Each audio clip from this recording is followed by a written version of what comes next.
Hello friends, welcome to my channel learning to serve. मैं आज आपके लिए लाया हूँ पास्ट टेंस। पास्ट टेंस का पहले हम मतलब जानते हैं कि होता क्या है। पास्ट का मतलब होता है भूतकाल। भूतकाल का मतलब होता है जो हम कार्य कर चुके हैं, और टेंस का मतलब होता है समय। तो इस प्रकार से हमारा पास्ट टेंस में पहला टेंस रहेगा पास्ट इंडेफिनिट टेंस। क्या? Past indefinite tense. अब इसकी हम पहचान की बात करते हैं, जिसको इंग्लिश में आइडेंटिफिकेशन कहते हैं। जो हमारी पहचान है वो इस प्रकार रहेगी कि जिन वाक्यों के अंत में गया था, आया था, लिया था, हुआ था इत्यादि शब्द आते हैं वो पास्ट इंडेफिनिट टेंस कहलाते हैं। अब इसके हम नियम देखें। नियम को इंग्लिश में कहते हैं रूल्स।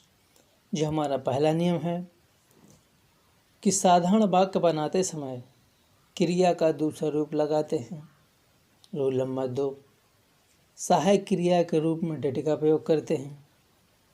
रूल नंबर 3, साधारण वाक्यों को छोड़कर क्रिया का पहला रूप लगाते हैं। रूल 4, नकारात्मक वाक्य बनाते समय डिड नॉट का प्रयोग करते हैं। अब हम इसके सेंटेंसेस की ओर बढ़ते हैं। तो इसमें हमारा पहला सेंटेंस है अफर्मेटिव सेंटेंस, जिसको सिंपल सेंटेंस भी कहते हैं। तो इसका जो फॉर्मूला है वो इस प्रकार है, सब्जेक्ट प्लस वर्ब की सेकंड फॉर्म प्लस ऑब्जेक्ट। और हमारा दूसरा सेंटेंस है नेगेटिव सेंटेंस, इसका फॉर्मूला है subject plus did not plus verb plus object.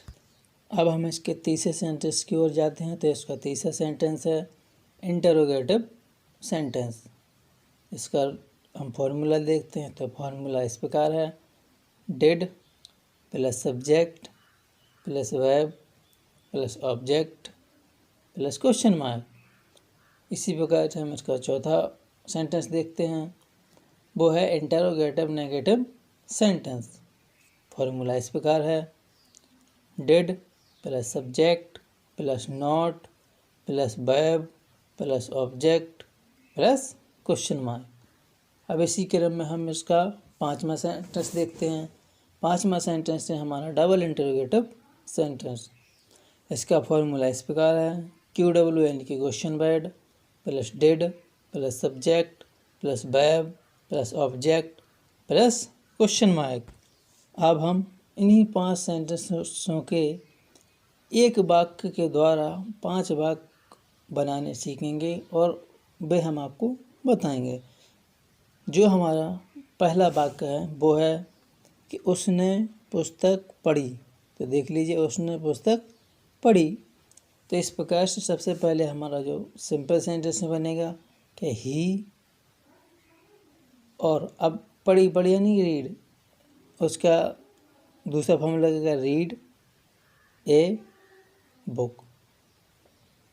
और दूसरा से हमारा वाक्य बनेगा वो रहेगा he did not read a book.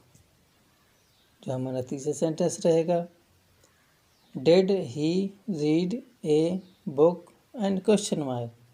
जो हमारा चौथा सेंटेंस रहेगा वो रहेगा did he not read a book और क्वेश्चन मार्क। और हमारा लास्ट सेंटेंस रहेगा when did he read a book और क्वेश्चन मार्क।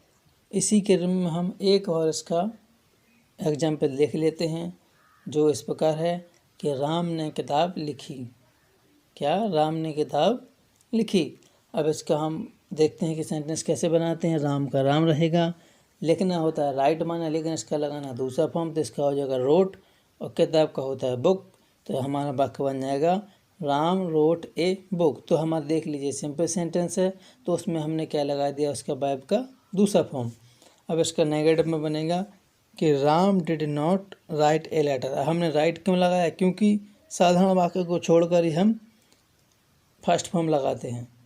केवल साधारण वाक्य में दूसरी फॉर्म लगाते हैं, बाकी सेंटेंस में फर्स्ट फॉर्म लगाते हैं। और डिड का उपयोग चाहे एकवचन हो चाहे बहुवचन हो, दोनों के साथ हम डिड का उपयोग करते हैं। और हमारा तीसरा बनेगा इंटरोगेटिव में कि did Ram right a book और क्वेश्चन मार्क। हमारा चौथा बनेगा कि did Ram not write a book और क्वेश्चन मार्क। हमारा लास्ट बनेगा कि भाई did Ram right a book और क्वेश्चन मार्क। इस प्रकार से यह हमारा पास्ट इंडेफिनिट टेंस ख़त्म हुआ। और अब जो हमारी वीडियो आएगी वो आएगी पास्ट कंटिन्यूअस टेंस के ऊपर। और जो है आपको सब्सक्राइब का बटन दिख रहा है उसको सब्सक्राइब कर लीजिए, ताकि जो हमारी वीडियो आने वाली है वो आपको समय पर उपलब्ध हो जाए। और जो